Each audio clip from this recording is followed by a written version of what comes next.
warahmatullahi wabarakatuh. Welcome back to my channel, Doa Love. Semoga Doa Lover semua sehat dan bahagia selalu. Amin. Ya Allah, ya Rabbal Alamin. Di video kali ini, aku bakal berbagi tentang bagaimana cara mendapatkan nilai O atau outstanding. Nanti aku kasih tahu nilai O itu seperti apa sih. Nilai O itu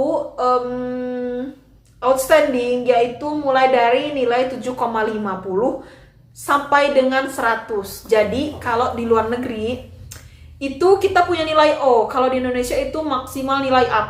Kalau di kampus aku S1 dulu nggak ada nilai A+. Jadi adanya nilai A, B, C, D, E. Udah, itu aja. Tapi kalau mungkin di beberapa tempat di Indonesia juga ada yang aku tahu itu nilainya ada A plus, ada B plus, ada C plus ada nggak ya? Nggak tahu, ada nggak ya? Pokoknya sampai B plus kayaknya, B plus, A plus gitu. A plus itu udah paling tinggi. Setahu aku sih seperti itu, nggak ada O. Nah, kalau di luar negeri, khususnya di India, itu ada nilai O ya. Ini nih. Oh, ada nilai O-nya. Nah, nilai O ini maksudnya outstanding, maksudnya bagus nilainya. Beberapa nilai aku mendapatkan nilai O. Aku kasih salah satunya aja ya. Salah satunya skripsi aku, jadi dissertation aku itu nilainya O. Nanti aku foto terus aku cantumin di sini ya. Nilai dissertation aku tuh salah satunya dapat nilai O. Alhamdulillah banget, aku bersyukur. Terima kasih kepada Allah SWT. Aku bersyukur dan terima kasih kepada Mem Prema Kumari yang sudah membimbing aku sehingga aku dapatkan nilai O untuk skripsi aku. Bagaimana sih sebenarnya cara mendapatkan nilai O ini? Karena kita harus bersaing antara satu sama lain.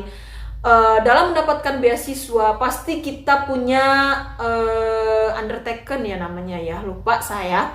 Itu tuh kayak perjanjian gitu antara kamu dan si pelembaga beasiswa. Jadi kamu itu nanti diminta untuk menandatangani apakah kamu sanggup untuk mendapatkan nilai sekian. Dan kalau nanti kamu mendapatkan nilai sekian, kayak yang diminta itu mungkin nilainya minimal, kalau di kampus aku tuh C itu masih lulus. C itu masih lulus nggak sih? Ya lulus. C itu masih lulus. Jadi dan masih ditoleran sama lembaga beasiswa ICCR. Tapi kalau udah D, E itu udah nggak bisa, itu udah F, ada F soalnya. F tuh udah nggak bisa, udah nggak ditoleran gitu, dan itu beasiswanya udah di-cut.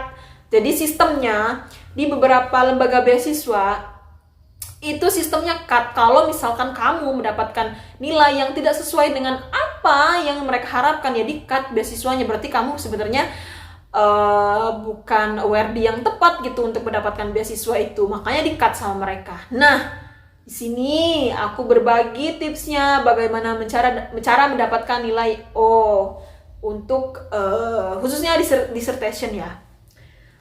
Aku udah catet cara-caranya tersendiri yang memang sudah pernah aku lakukan dan aku alami. Yang pertama, itu pastilah ya harus tekun belajar. Jangan lupa beribadah, itu yang paling pertama.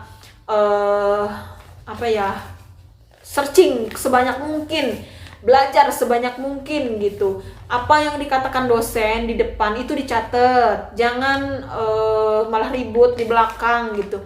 Dicatat aja, apa yang mereka sampaikan itu pasti penting semua, karena mereka kan dosen, mereka kan memberikan hal-hal yang memang kalian perlu gitu, baik itu untuk ujian maupun untuk kalian nanti aplikasikan di dunia kerja kalian gitu. Yang pertama tekun, yang kedua itu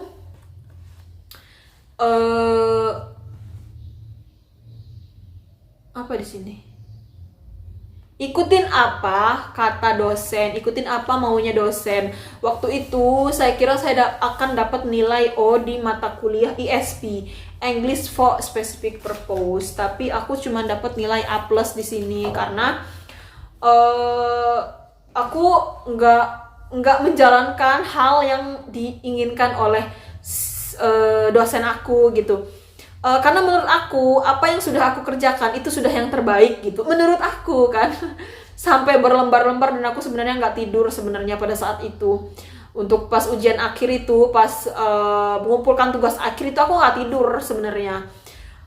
Aku kira aku bakal dapat nilai O, hanya dapat nilai A+, tapi it's okay, itu udah lebih dari cukup sih sebenarnya. A+ itu sudah apresiasi banget gitu.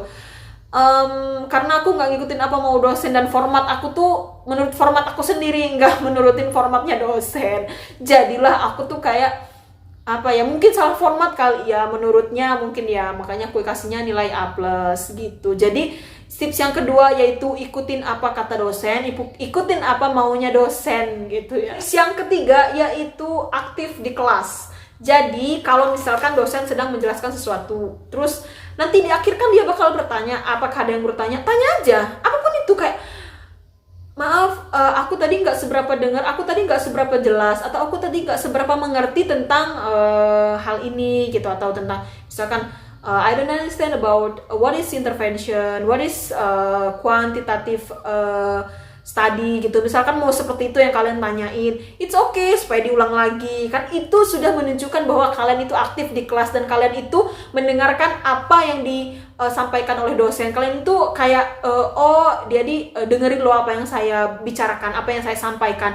Dan kalau orang bertanya itu rata-rata mereka tuh sedang loading gitu loh pikirannya, berarti mereka tuh sedang berpikir, oh masuk nggak ya, oh saya data nanti seperti apa ya gitu. Makanya kalau orang nanya itu selalu diapresiasi, itu seperti itu, berarti apa yang disampaikan itu sedang diproses di dalam otaknya gitu. Jadi bertanya aja teman-teman, tanya aja tentang apapun, tapi berhubungan dengan pelajaran yang sedang disampaikan ya. Kalian bilang, kalau misalkan nggak ada pertanyaan nih, bingung bertanya apa, bilangin aja lagi, saya mau bertanya tentang hal yang tadi dijelaskan, saya belum berapa mengerti, nanti akan dijelaskan lagi kok. Dan itu akan di-note sama dosen bahwa kamu itu aktif di dalam kelas gitu. Yang keempat yaitu sering-sering kamu sharing sama dosen. Jadi yang aku lakukan dulu itu sering kayak ke kantor dosen aku. Jadi kalau misalkan sudah selesai nih mengajar, tanya sama dosennya, "Ma'am, are you free at sekian, jam sekian misalkan, atau free udah habis dari ini, free enggak gitu." Tanya aja begitu. Mau apa? Aku mau sharing sesuatu. Dan alhamdulillahnya di sana itu semua dosen itu welcome. Nanti tuh bakal ngomong, "Please come to my office." Pasti gitu. Jadi kita datang ke kantornya, terus kita kayak, aku tuh cuman kayak gini loh. Lucu banget deh kayaknya. Aku tuh cuman kayak, "Ma'am, aku tuh sebenarnya I don't understand what is apa sih namanya? Apa gitu misalkan yang mau ditanyain gitu ya. Yang kamu jelasin tadi gitu di kelas, I don't understand." Terus nanti kayak dia tuh bengong, kayak kalau mem prema ini aku dan dosen-dosen yang lain juga, "Hah, kamu nggak ngerti tadi apa yang saya jelasin? Terus kamu tadi ngapain ya? Kita memang diocehin dulu gitu. Kok kamu nggak ngerti sih?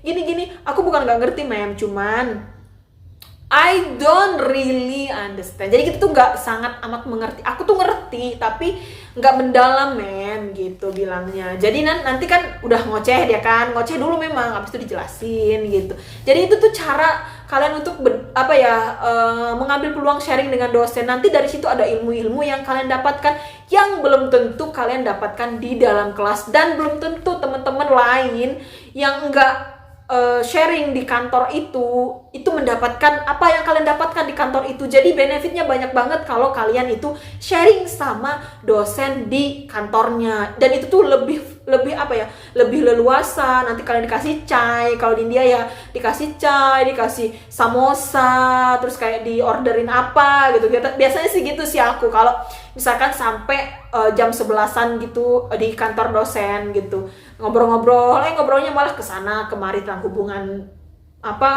relationship pacar lah, tentang kangen keluarga lah, malah kemana-mana gitu loh. Jadi itu membuat kita tuh deket sama dosen kita sendiri gitu. Itu cara aku.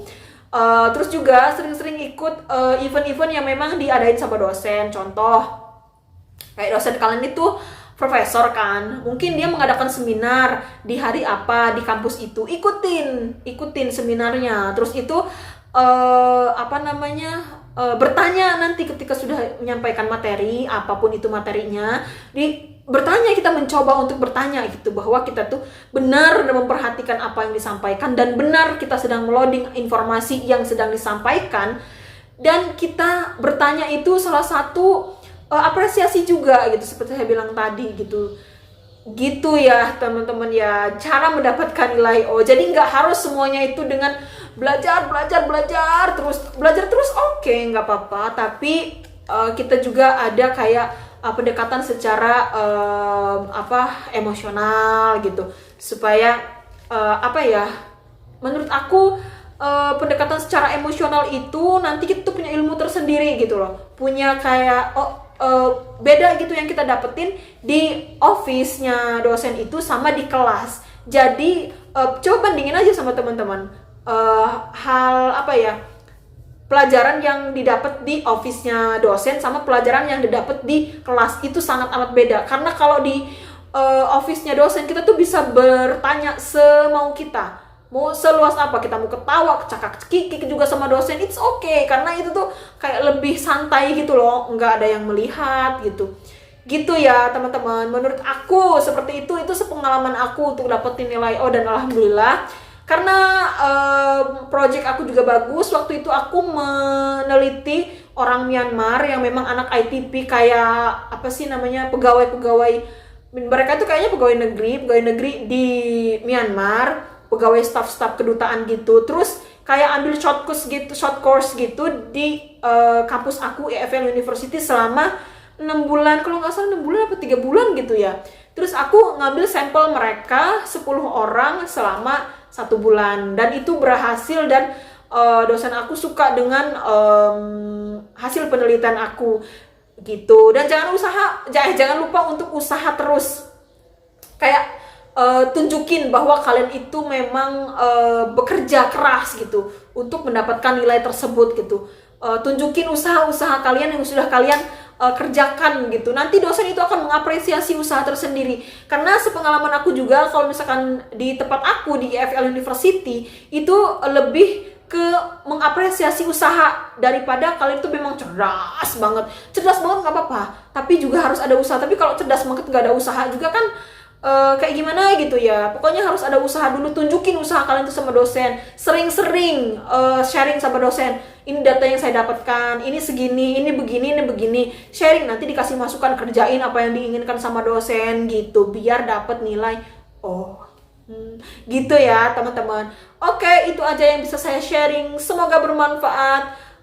Jangan lupa untuk subscribe, like, dan komen. See you for the next video. And assalamualaikum warahmatullahi wabarakatuh.